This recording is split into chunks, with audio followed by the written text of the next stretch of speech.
Well, anyway, See, I'm frozen. I'm very spaced out right now. I actually got this No. background just to make that joke. No, Yeah, I bet you did. I gotta change my background for the next one though. Well, I can't find Killers from Outer Space. Killer Clowns? No, it was that. See, I thought it was appropriate because it was. Let me try this one. Oh, I think that's it. There it is. Okay. Because it kind of applies in a way. Because Killers from Outer Space. Think about it, man. Think about it, dude. I mean, what movie did this place watch? What was the plot? I mean, come on. Man, man. I don't know what that was. Oh, wait. I forgot something. I forgot my prop. Wait, let me take my hat off. Okay, gonna put my headphones back on and see what I got here. Uh-oh. Oh, my ear things fell out. Oh, okay, hold on just a minute. Wait. Okay. Okay, so. Can you hear me? Do you know that on our planet we don't have buckets? I think I forgot something. I think you may have. I forgot a hole. Yeah. And also, I don't have a red bucket, so. Oh, there you go. Well, anyway. So. I'm gonna put my hat back on. I am going to say right now, right from the beginning, I love this film. And I get this vibe from you. See that? I see. Because you're going all Woody Allen. Who, me? Homie. Wow. Oh, I'm allergic to water. I can't wash my hands. Oh my. I can't do a good Woody Allen. Well, anyway. So how would you? What's the plot of this movie? How would you describe? Since this was your idea to watch this one. How would I describe this one? Bucket people try and take over the earth. He comes in and he's trying to undermine the folk music scene, and he does it by immediately and they send another alien in to go get him. I don't know if he's trying to undermine the scene. Isn't he like taken in by music and he decides to? Oh, that's right. You know what? I forgot about that. That's right. He all of a sudden music. He falls in love with music. He's going to destroy Earth, and instead he falls in love with music, Yeah. And they send another man in to kill him. And boy, that plane made a weird turn in the background. They send somebody else in a plane to kill him. Yeah, a guy from he looked like a guy from Boneheads. He really did. Like Joe. Podcast. He looked like Joe, right?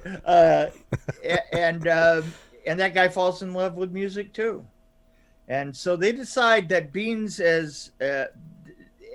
then they both become musicians, and they literally sing songs about coming from the other planet. It was a lot like Tenacious D, but yes. without the excitement in the heavy. Yeah, and they're wearing buckets on their head, red buckets. As my hats. red bucket was broken. I actually had a red bucket, but it had a crack in it, and I got rid of it. Did. Sure you did. No, really, Yeah, I did. When I had you a were red bucket. when you were wearing it, it had a crack in it. But I really I love this film. It was infinitely silly. It was amazingly poorly done. But it had hot. Are you doing a Jeremy Brown impression? Brown Space like Films. Yeah, it had heart, kid. Oh yeah, I was learning something. I need to do this more. Before I give you my opinion, I just want people to like and subscribe. I'm for So anyway, so you felt like this was a good one because it was so bad? It kind of seemed like a bunch of guys were sitting around getting getting high after a rehearsal and said, "Hey, let's put on a show that'll advertise our band and our style of music, because it really is kind of a different style of music." It's a real band, by the way. I didn't know that. It is a real band, and I called them up immediately and booked them for my other show. Why not our show? Because we should get them dealing with other people. They should come to both shows, but on our show they should review one of their movies or something, or something that one of their friends has done. Yeah. Something really out of the ordinary. We can do that, but I immediately got hold of them. So there you go, John and Jeremy and whoever else. Because I just liked it. I liked it a lot. It was absurdly happy. You know? I thought it was very slow at the beginning, and I found that kind of hard to get into until space worms. And then I was paying attention, and then I felt like it was like They Might Be Giants, kind of. So I'm into that band a lot. I thought it was actually really good. Yeah, I thought the space were their songs. I swear, I had the same. I honestly had the same thing. I honestly thought, like, wow, this is really slow, and that I had considered that maybe they had bungled it a little bit in how simply they evolved both characters into the same band. But then when they had become the band. Actually, I like the fact that it was so simple that he just walked in and. Yeah, I just walked in and started. Yeah, that really it made me feel great. Like and then things just really got rolling, and I mean it culminated in my in an homage to Charlize Theron in Berlin, where. All of a sudden, her handler has an entire street fair put up umbrellas, black umbrellas, all at once, right? Right, yeah. To disguise her so that she could get across the street and run for safety, right? And the way the camera comes into a particular room at a particular time, and the entire audience turns with buckets on their heads.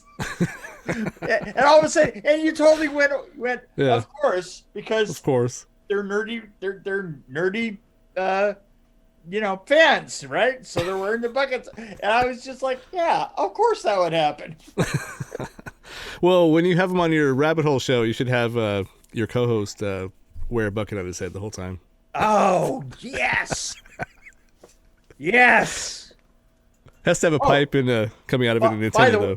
By the way, I wanted to say hello to everybody in Sweden. Yes, Sweden. We love Sweden. We do love Sweden. You know, I mean, the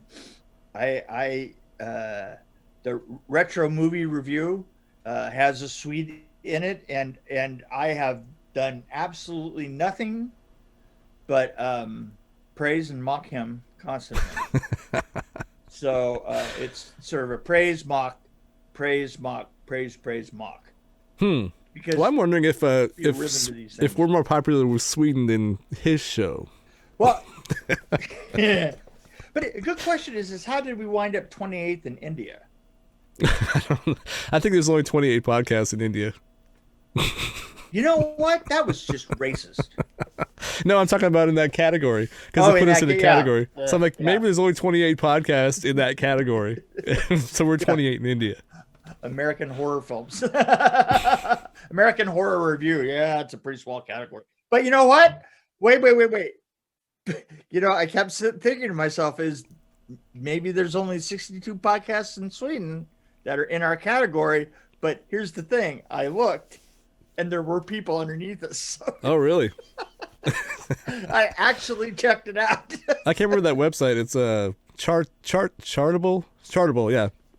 Chartables, and they were looking at Apple podcast numbers. Yeah, it's just Apple. So who knows what we're doing elsewhere? Because we're all these other places. Which is really weird that they can get numbers from Apple that we can't.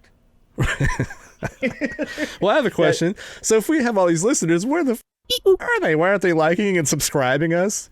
Liking and subscribing us? Why aren't they That's what liking I and don't subscribing us? understand. You guys, Maybe send us a comment? You guys could send us a comment once in a while. It's You know, I like was excited when David Silverman's, actually it wasn't even him, it was his wife, spouse, right. said, hey, Yeah. he listens to your show. But that was really exciting for me because, I mean, just his background alone. So, Which, by the way, I know that Ron Howard's listening, so hey, Ron, what's up, dude? Just want to say hi. Hey, Ronnie. But yeah, no, see, I was telling Mick when he told me this news, I was like, well, I don't care about how many listeners we have as long as I know that they're there. So maybe a message once in a while. But it's even better to hear from a director or somebody saying, hey, I listen to you guys. Honestly, there was something that cracked me up, is that I had thought, well, that's pretty funny. That's got to indicate that there's a few people that listen to us. But then I heard myself say that, and I thought to myself, so we've been talking for 3 years, just Gus? Maybe we have comatose people listening to us that, I don't know. And I take that back because they have no choice. It has to be more than 3 years, right? 2017, I think, is when we started. Yeah, so it's been a while. We have almost 300 episodes almost, and just on Podbean, I think we're almost to 15,000 downloads, but I don't know where we are, and I'm lazy. I mean, I don't look up all this stuff. I need an intern. I really do. Somebody who work for free. We do need somebody to pull all this together. To look at the stats and like actually promote us a little bit. It's really a strange thought that I would think that here it is that we will have such a perfect, concise review of the films at the end of the theater period, because that's what we mostly did. Is we mostly did actual films that were in the theater. Probably did about 240 of them, 30, something like that, and now that's all gone. Well, we were doing some other stuff mixed in because we were doing for a while. We're doing 2 episodes a week. Now we're doing 1 a week. Yeah, I'm giving it 60. But I actually kind of like the randomness that we have now. It's like, oh, let's do a Mick film, one that he worked on, or let's go back to 1960 and do this one, or let's go back to the 20s. I mean, I like how random we are. Right. Yeah. Hey, and like this one, History of Future Folk. I mean, how great is that? That's totally random. And it's totally random, and it's a great film, and you have to go see it. No, so I agree with you. I feel like I love this movie, and I really like the tango and the fight scene, how they kind of did that. And I think there's metaphors all up in this bitch, and I think it's more to it than just a bad movie. It's not even bad. I actually enjoyed it. Yeah. No. The missile launching from the museum, though, I'm like, oh, okay, I guess. But there was another element. Sometimes I have actually noticed this. Sometimes I noticed that when people are like making the first film they've made, there's something to be said for the fact that the film actually improves because they kind of shoot it in order. Yeah. Oh yeah. Like you linear. think to yourself, this, and every once in a while it just hits me. It's like this film is actually getting better as it goes along because they're actually gaining experience. They're gaining experience using your eyes. You know. Well, it's also like it's shot more like a documentary, really. So it makes sense to do it in order because you're just kind of following the characters around and going from step to step. But did you not feel like I'm wondering that I had a question in my head when I was watching this. There was a park scene where they're running through the park, and the reactions of the people there didn't seem like extras. Like it almost seemed like they were really allowed to be there. I don't know. Oh yeah, like no. A little gorilla-ish, if that makes any sense. There was all of the park scenes. And of course you could always tell by this look.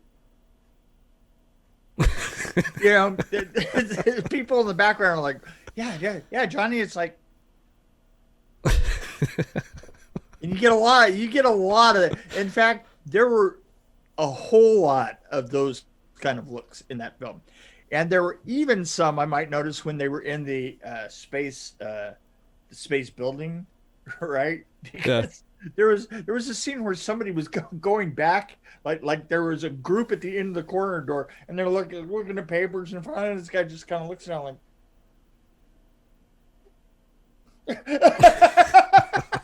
And they're supposed to be hiding, right? These guys are supposed to be hiding, and there's somebody down there going, "Hey, what's that?" Yeah, so I think I surprised you. I like this one. Brown Space Films. Yeah, no. There you go. And then I was even surprised. I looked it up and found out. Oh, it is an actual band. They started on off Broadway, whatever that means. And they did a musical. Who is Wilford Brimley? How great is that? But they're from New York, and they've actually performed a lot in New York. And did you send me this one, or did I send you this one? You sent me this. I sent you that. That's right. I was going. Because I was like, "Hey, let's do this horror movie called His House." And you're like, "No, let's do this one." I think the two of us, because as we film this, we film a couple at a time, and I think the two of us both had great picks this time. I think so. Really did. Yeah. I was happy to move His House. I'm like, "Oh, this looks interesting. Let's do it." Devo. So we did. We did rate it. Oh, didn't we? No. Oh, we haven't. That's right. I want to get this in at about 3.5. I liked it a lot. I mean, I really liked it a lot. I got involved with these characters, and at the end of it, I immediately wanted to meet these people. See, the problem with these two, the last week's and this week's, is that I agree with you again. Yeah, that sucks. So 3.5, I think that's right. That's a good spot because they're definitely above average. You know what this is like? It's like sitting down and taking a with a friend. I'm not sure that would be so pleasant. Well, you know what it would be? It would be taking a with a friend. Whatever that entails. Which this movie was not that. Because clearly they were friends, and it came out great. So there you go. Yeah, it did. See, how did I turn that around? Yeah. Aren't you so glad? Right. So the setup is that I lob them to you, and then you have to turn them back around and deflect. Well, deflect. It works both ways, I think. Yeah, no, it does really. So, what interesting thing? Oh, I had an idea for a podcast. I have to tell you offline. You know what? I like that both of us have got such short attention spans that the best that we can do is like 20, 30 minutes on a film. Yeah. Because I swear to God that you and I were watching a film not long ago with Jeff Goldblum in it, right? Yeah. It was terrible. Do you know how much time the podcast that I got the name of that film from? It was 2.25 hours long that they did on that piece of dreck. And I think that I think that what we did is we refined it with fire. That's too much. We took it down to probably the 17 minutes that it didn't deserve. Well, I have to say, with the history of Future Folk, I had one problem with it. It was definitely too long and too slow paced in a lot of places. You're too long. You're too slow paced. Sorry. Well, I was watching it on my computer, and on my computer, I discovered I could fast forward it. So I was watching 1.5 speed until the music came on, and then I went to normal speed because I wanted to hear the songs. Okay, I've been doing that for 1,000 years. But I've only done it on this one, which is weird because usually I'm like, I want to get into the pacing because it's the way the director wanted you to see it. I gotta see it. Well, then we must talk about this.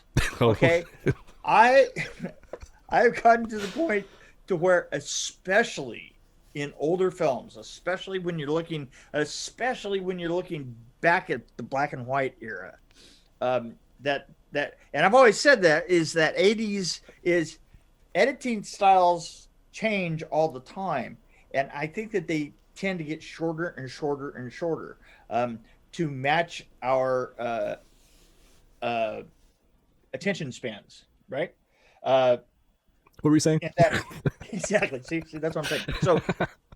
So the thing is I think it is totally fair to use here's the big secret to it, though. I have to tell you, the big secret is this: you leave you put the closed caption on. Oh yeah. And the thing about that is then you can vastly speed up the older stuff because it's very slow. You vastly speed that up. Turn on the auto caption, and then while you can actually just read it down below.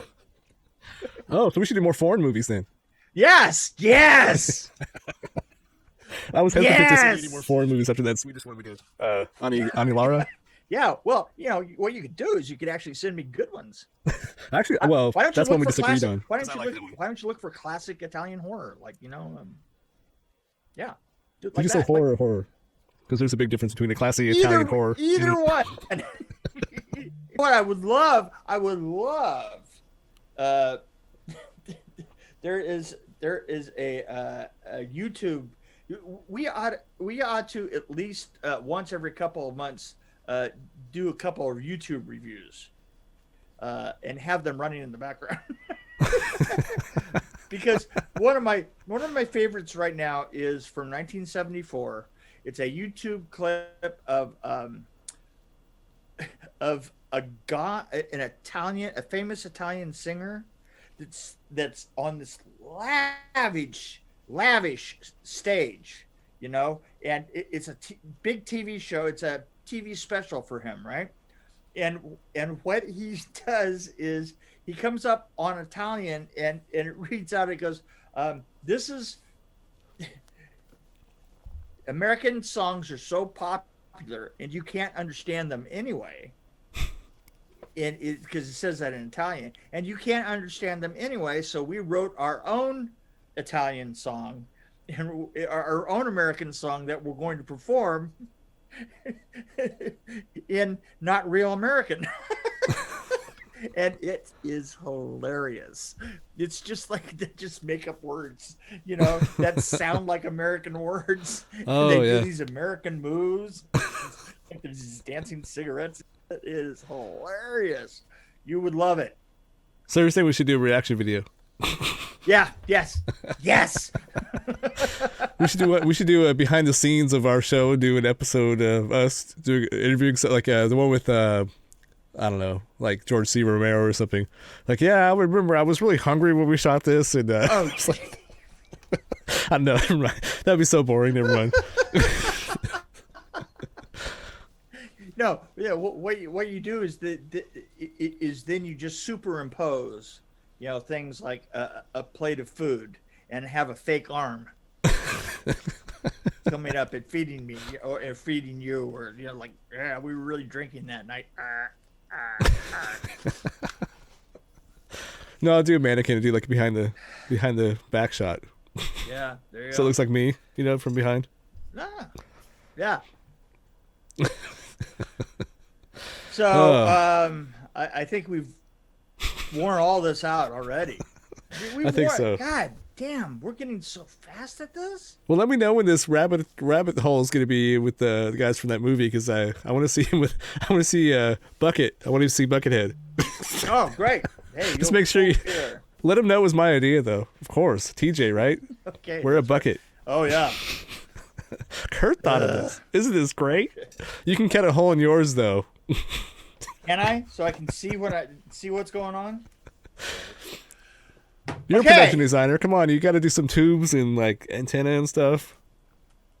Anyway. Yeah. Anyway. So that's it. That's all we have. That's us. For what it is, it's what we got. No matter where you are. Take it or leave it. Like and subscribe, no matter where you please. No matter where you go.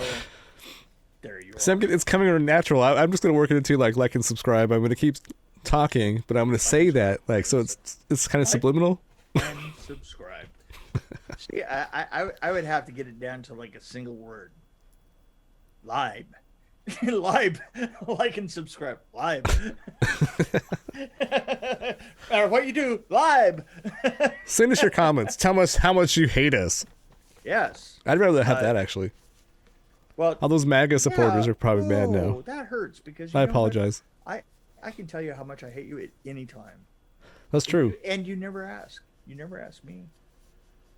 Sometimes you have very, very direct text messages that, like, I'm annoying you or something, which I probably am. Actually, I think I have that. Wait, switched. you actually read? You actually read my texts? I think I'm actually the one that's more brutal on text messaging, probably. I think you really are. I was gonna say, really, me? You're like, what are we doing this week? And I'll send a screenshot with like a circle. Remember when I sent you this? I know. You remember 4 weeks ago when I planned out this entire half of a year, and then I get this really message with circles and arrows and like, and it's and I was like, no. And you ask if I remember that, and you know I don't remember like, that. Scroll. No, I don't. Take your phone out and scroll. Anyway, no, it's easy to ask again. But anyway, I think we're done. Yeah. I think we're babbling now. We're